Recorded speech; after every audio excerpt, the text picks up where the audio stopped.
கவிதைக்காரன் வலையொலி பக்கத்திற்கு அன்பு நண்பர்களை வரவேற்கின்றேன். இன்னைக்கு கவியரசு கண்ணதாசன் அவர்களுடைய பிறந்த நாள். ஜூன் 24 இன்னைக்கு கவியரசு கண்ணதாசனுடைய பிறந்த நாள். என்னை போன்ற கவிதை ரசிகர்களுக்கெல்லாம் ஒரு ஆகச்சிறந்த புலவர், கவிஞர். அவருடைய கவிதைகளை எல்லாம் படித்து விட்டுதான் கல்லூரி காலங்கள்லாம் நாங்க அவ்வளவு உணர்வு பொங்க கவிதைகள் மேடைகள்ல பேசுறது. அப்படியான ஒரு மாமனிதரை பற்றி, அவருடைய கவிதைகளை பற்றி இன்னைக்கு கவிதைக்காரன் பக்கத்துல உங்களுக்கு அவருடைய கவிதைகளை சொல்லலாம் வந்திருக்கேன். கல்லூரி காலங்கள்ல பேச்சு போட்டிகள்ல கவிஞர் கண்ணதாசன் எவ்வளவுக்கு எவ்வளவு எனக்கு உதவி இருக்காரு அப்படின்னா, இந்த தமிழ் வணக்கம் வைப்போம் இல்லைங்களா, முதல்ல தமிழ் வணக்கம் வைக்கும் போது ஏதாவது தமிழ் மொழி குறித்தான கவிதைகளை சொல்லிட்டு தான் தமிழ் வணக்கம் வைப்போம். அந்த மாதிரி ஒரு கவிதையை கண்ணதாசனுடைய கவிதைகளை பல மேடைகள்ல நான் சொல்லுவேன் தமிழ் வணக்கம் வைக்கிறதுக்கு. கவியரங்கத்தில் கண்ணதாசன் அப்படிங்கிற கவிதை அது. முச்சங்கம் கூட்டி முதுபுலவர் தமை கூட்டி அச்சங்கத்துள்ளே அளப்பரிய பொருள் கூட்டி சொற்சங்கமாக சுவை மிகுந்த கவி கூட்டி அற்புதங்கள் எல்லாம் அமைத்து பெருமாட்டி வட்டி கணக்கே வாழ்வென்று அமைந்திருந்த செட்டி மகனுக்கும் சீர் கொடுத்த சீமாட்டி தோண்டுகின்ற போதெல்லாம் சுரக்கின்ற செந்தமிழே வேண்டுகின்ற போதெல்லாம் விளைகின்ற நெத்திலமே உலகில் உன்னை காக்க உன்னை தவிர இணை காக்க உலகில் வேறு யாரையும் போற்றி வைக்கவில்லை அம்மா, அன்னை மொழியே உன்னை வணங்குகிறேன் என்னை கரையேற்று அப்படின்னு அந்த ஒரு கவிதை இருக்கும். அந்த கவிதையை தான் முன்னுரையா வச்சு அன்னை தமிழுக்கும் அவையோருக்கும் வணக்கம்னு தொடங்கும். அப்படியெல்லாம் எங்களை கரம் பிடித்து அழைத்து கொண்டு போன கவியரசு கண்ணதாசனுடைய பிறந்த நாள். இன்னைக்கு இந்த தமிழ் சமூகத்துல எங்கேனும் ஓரிடத்தில் கண்ணதாசனுடைய ஒரு கொள்கைய, கண்ணதாசனுடைய ஒரு கவிதைய, கண்ணதாசன் நினைத்து கொண்டிருந்த ஒரு சமுதாயத்தை படைக்கின்ற மாணவர்களா இளைஞர்களா நாமளா உருவாயிட்டா ரொம்ப சந்தோஷம். யாராவது ஒருத்தர் 2 பேர். அதுக்காக தான் இன்றைக்கு அந்த கவிதை. கண்ணதாசன் பாடல்களில் கடவுள் தத்துவங்கள் அப்படிங்கிற ஒரு நூல்ல ஒரு அருமையான கவிதை படிக்கிறேன், கேளுங்க. அனுபவமே கடவுள், பிறப்பின் வருவது யாதென கேட்டேன், பிறந்து பார் என இறைவன் பணித்தான். படிப்பென சொல்வது என்னென கேட்டேன், படித்து பார் என இறைவன் பணித்தான். அறிவென சொல்வது யாதென கேட்டேன், அறிந்து பார் என இறைவன் பணித்தான். அன்பெனப்படுவது என்னென கேட்டேன், அழித்து பார் என இறைவன் பணித்தான். பாசம் என்பது யாதென கேட்டேன், பகிர்ந்து பார் என இறைவன் பணித்தான். மனையால் சுகமெனில் யாதென கேட்டேன், மணந்து பார் என இறைவன் பணித்தான். பிள்ளை என்பது என்னென கேட்டேன், பெற்று பார் என இறைவன் பணித்தான். முதுமை என்பது யாதென கேட்டேன், முதிர்ந்து பார் என இறைவன் பணித்தான். வறுமை என்பது என்னென கேட்டேன், வாடி பார் என இறைவன் பணித்தான். இறப்பின் பின்னது என்னென கேட்டேன், இறந்து பார் என இறைவன் பணித்தான். அனுபவித்தேதான் அறிவது வாழ்க்கை எனில் ஆண்டவனே நீ ஏன் என கேட்டேன். ஆண்டவன் சற்றே அருகில் நெருங்கி அனுபவம் என்பதே நான் தான் என்றான். எவ்வளவு ஒரு வாழ்க்கையில இப்படியெல்லாம் கவிதைகளை செதுக்குவதற்கு இன்னும் ஒரு யுகம் தாண்டி வந்தாலும் ஒரு கவிஞன் பிறக்க போவதில்லை. எவ்வளவு அற்புதமான கவிதை பாத்தீங்களா? அதே போல மனிதன் என்பவன் தெய்வமாகலாம், வாரி வாரி வழங்கும் போது வள்ளலாகலாம் அப்படின்னு ஒரு பாடல் வரும். நிறைய கண்ணதாசனுடைய பாடல்களில் இருந்து கவிதைகளாக பாடல் வரிகளை எடுத்து கவிதைகளாக மேடைகள்ல மேற்கோள் காட்டுவதில் எங்களை போன்ற பேச்சாளர்கள் ரொம்ப சுவாரஸ்யமா எடுத்து கையாள்வோம். அதுல ஒரு வரி பாருங்க. மனம் இருந்தால் பறவை கூட்டில் மான்கள் வாழலாம், வழி இருந்தால் கடுகுக்குள்ளே மலையை காணலாம். மனம் இருந்தால் பறவை கூட்டில் மான்கள் வாழலாம், வழி இருந்தால் கடுகுக்குள்ளே மலையை காணலாம். துணிந்து விட்டால் தலையில் எந்த சுமையும் தாங்கலாம், குணம் குணம் அது கோவிலாகலாம் எழுதியிருப்பார். இந்த மாதிரியான வரிகளை எல்லாம் எங்கிருந்து எழுதுறாரு, எப்படி எழுதுறாருன்னே தெரியல. அவ்வளவு சுவாரஸ்யமான வரிங்க. மனிதன் என்பவன் தெய்வமாகலாம், வாரி வாரி வணங்கும் போது வள்ளலாகலாம், வாளை போல தன்னை தந்து தியாகி ஆகலாம், உறுதியோடு மெழுகு போல ஒளியை வீசலாம், மனிதன் என்பவன் தெய்வமாகலாம் எழுதினார். அப்படியான தெய்வம் தான் கவியரசு கண்ணதாசன்.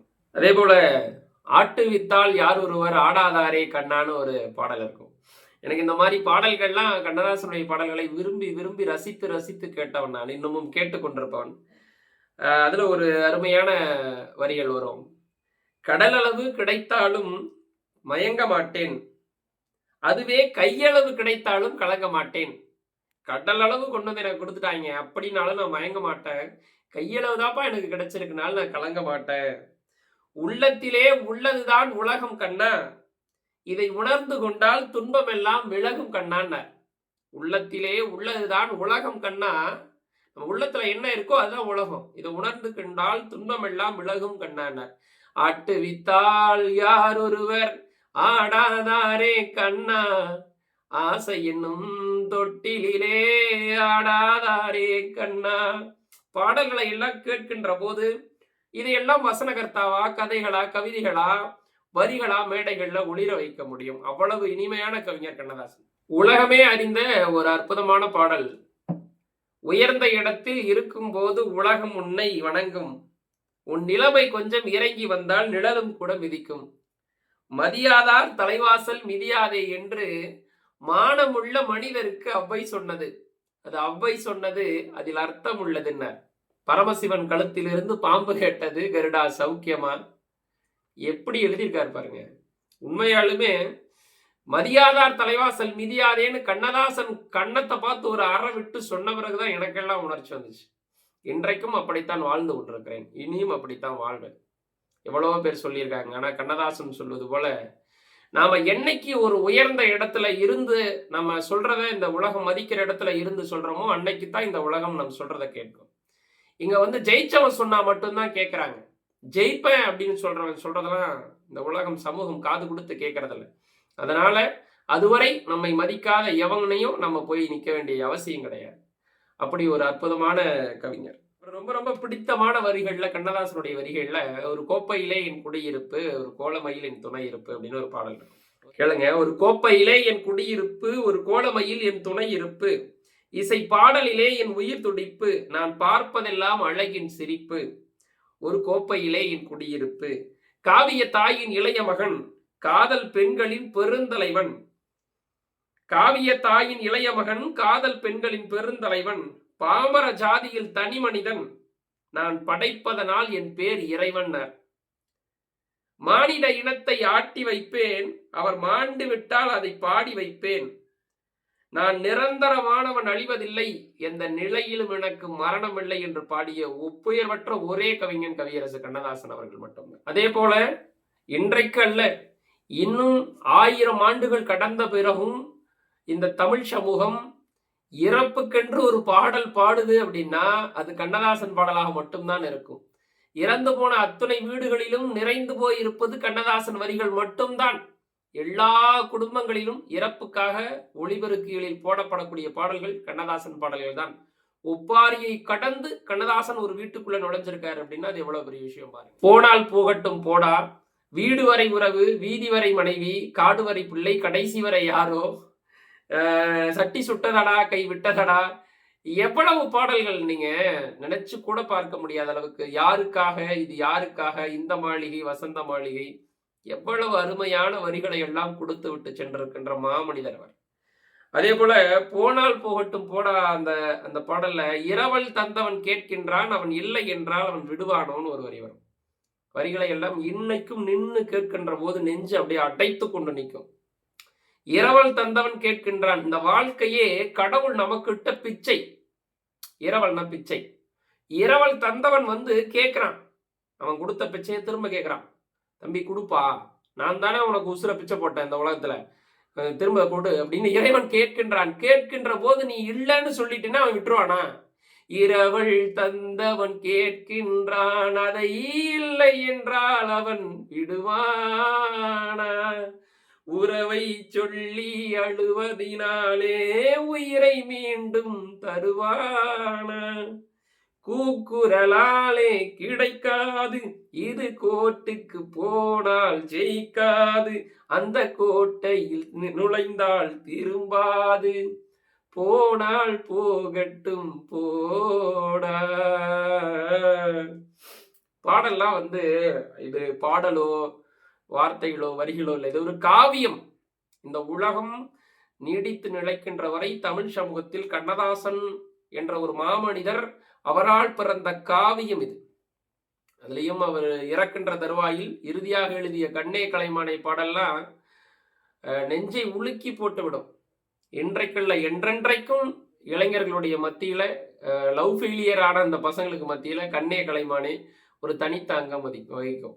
அதே போல சுமைதாங்கி அப்படின்னு ஒரு படத்துல ஒரு நல்ல பாடல் வரும். மயக்கமா கலக்கமா, உலகமறிந்த பாடல். ஒரு மனிதரிடத்தே ஒரு மனிதர் போய் கேள்வி கண்ணதாசன் ஒரு மனுஷன்ட்ட போய் கேட்கிறாரு, மயக்கமா கலக்கமா, என்ன மனசுல குழப்பமா, வாழ்க்கையில நடுக்கமா? உடனே அவன் கேட்கறான், ஆமாப்பா மயக்கமா தான் இருக்கு, கலக்கமா இருக்கு, வாழ்க்கையில குழப்பமா இருக்கு, என்ன பண்ண சொல்ற, என்ன பண்றது, வாழ்க்கை இப்படி இருக்கு அப்படின்னு அவர் சொல்றாரு. அது கண்ணதாசன் பதில் சொல்றாரு, வாழ்க்கை என்றால் 1000 இருக்கும், வாசல் தோறும் வேதனை இருக்கும். வாழ்க்கை என்றால் 1000 இருக்கும், வாசல் தோறும் வேதனை இருக்கும். அதுக்கு என்ன பண்ணலாங்கிற, வந்த துன்பம் எதுவென்றாலும் வாடி நின்றால் ஓடுவதில்லைங்கிற. வந்த துன்பம் எதுவென்றாலும் வாடி நின்றால் ஓடுவதில்லை. எதையும் தாங்கும் இதயம் இருந்தால் இறுதி வரைக்கும் அமைதி இருக்கும்ன்றார். என்ன பண்ணணும்னு கேட்கிற மனுஷனுக்கு பதிலா கண்ணதாசனுடைய பதில் தான். வந்த துன்பம் எதுவென்றாலும் வாடி நின்றால் ஓடுவதில்லை, எதையும் தாங்கும் இதயம் இருந்தால் இறுதி வரைக்கும் அமைதி இருக்கும். என்ன வந்தாலும் தாங்கணும் மனசு, இதயம். அப்படி இருந்தா இறுதி வரைக்கும் உறுதி இருக்கும்னு சொன்ன ஒப்புயர்வற்ற கவிஞன் கண்ணதாசன். அதே போல நிறைய பாடல்கள், நிறைய கவிதைகள் இது வரைக்கும் பார்த்துக்கிட்டே வந்தோம். எனக்கு ரொம்ப பிடித்தமான கண்ணதாசனுடைய கவிதை அப்படின்னு சொன்னோம்னா, பட்டணத்தில் போதம் அப்படின்னு ஒரு திரைப்படம் இருக்கு. அதுல உலகத்தில் சிறந்தது எது, ஒரு உருவம் இல்லாதது எது அப்படின்னு ஒரு பாடல் வந்துடும். அந்த பாடல்ல இறுதியா அந்த விடுகதைகளுக்கு எல்லாம் பதில் சொல்லும்படியா கதாநாயகன் ஒரு பதில் சொல்லுவார். அந்த பாடல் வரிகளை படிக்கிற கேளுங்க. உள்ளே உயிர் வளர்த்து உதிரத்தால் பால் கொடுத்து அள்ளியிடும் போதெல்லாம் அன்பையே சேர்த்தெடுத்து தொல்லை தனக்கென்றும் சுகமெல்லாம் உமக்கென்றும் சொல்லாமல் சொல்லிவிடும் தேவதையின் கோயில் அது. பண்பு தெரியாத மிருகம் பிறந்தாலும் பால் தரும் கருணை அது. பசித்த முகம் பார்த்து பதறும் நிலை பார்த்து பழம் தரும் சோலை அது. இருக்கும் பிடிசோறு தனக்கென்று எண்ணாமல் கொடுக்கின்ற கோயில் அது. தினம் துடிக்கும் உயிர் கண்டு தோளில் இடம் தந்து அணைக்கின்ற தெய்வம் அது.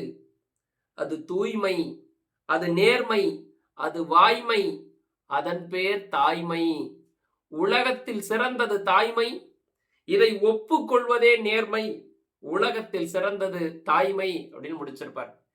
உண்மையாலுமே ஒரு தாய்க்கு நிகரான சொந்தம் இந்த உலகத்தில் இல்லை என்பதை ஒரு பாடல் வழியாக கொண்டு வந்து கண்ணதாசன் சேர்த்திருக்கிறார்னா அவர் எவ்வளவு பெரிய காவிய தலைவனா இருந்திருப்பார்னு யோசிச்சு பாருங்க. இறுதியா கண்ணதாசனுடைய பாடல்கள்ல வீடியோ முடிச்சுக்கலாம், நிறைய இருக்கு. அடுத்தடுத்த முறை நிறைய கண்ணதாசன் கவிதைகளை சொல்றேன். கண்ணதாசனுடைய பாடல் வரிகள்ல எனக்கு பிடித்தமான ஒரு பாடல் அப்படின்னா, காசேதான் கடவுளப்பா. காசேதான் கடவுளப்பா, அந்த கடவுளுக்கும் இது தெரியும் அப்பா. கைக்கு கை மாறும் பணமே, உன்னை கைப்பற்ற நினைக்குது மனமே. கைக்கு கை மாறும் பணமே, உன்னை கைப்பற்ற நினைக்குது மனமே. நீ தேடும் போது வருவதுண்டோ, விட்டு போகும் போது சொல்வதுண்டோ. இந்த பாடல்ல ரொம்ப பிடித்தமான வரிகள்லாம் இடையில தான் வரும். தாயை தவிர தந்தையை தவிர காசால் எதையும் வாங்கிடலாம். தலையா பூவா போட்டு பார்த்து தலை வணங்காமல் வாழ்ந்திடலாம். கல்லறை கூட சில்லறை இருந்தால் வாய்த்திறந்தே மொழி பேசுமடா. இல்லாதவன் சொல் சபையேறாமல் ஏளனமாக போகுமடா.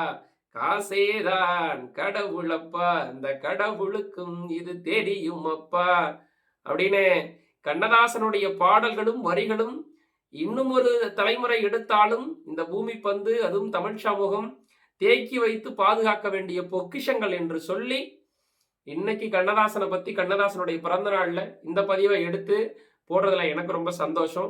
கவிதைக்காரன் பக்கத்தை தொடர்ச்சியா பின்பற்றுங்க. நிறைய கவிதைகள் நீங்க சொல்லுங்க. உங்களுக்கு கண்ணதாசன் கவிதைகள்ல எந்த கவிதையெல்லாம் ரொம்ப பிடிக்கும், எந்த பாடல்கள்லாம் ரொம்ப பிடிக்கும்னு கமெண்ட் செக்ஷன்ல கமெண்ட் பண்ணுங்க. அடுத்த பதிவுல கண்ணதாசனுடைய பாடல்கள் குறித்து நிறைய பார்ப்போம். உங்க நண்பர்களுக்கு ரொம்ப பிடிச்சிருந்தா இதை பகிருங்க, லைக் பண்ணுங்க, மறக்காம ஃபாலோ பண்ணிக்கங்க.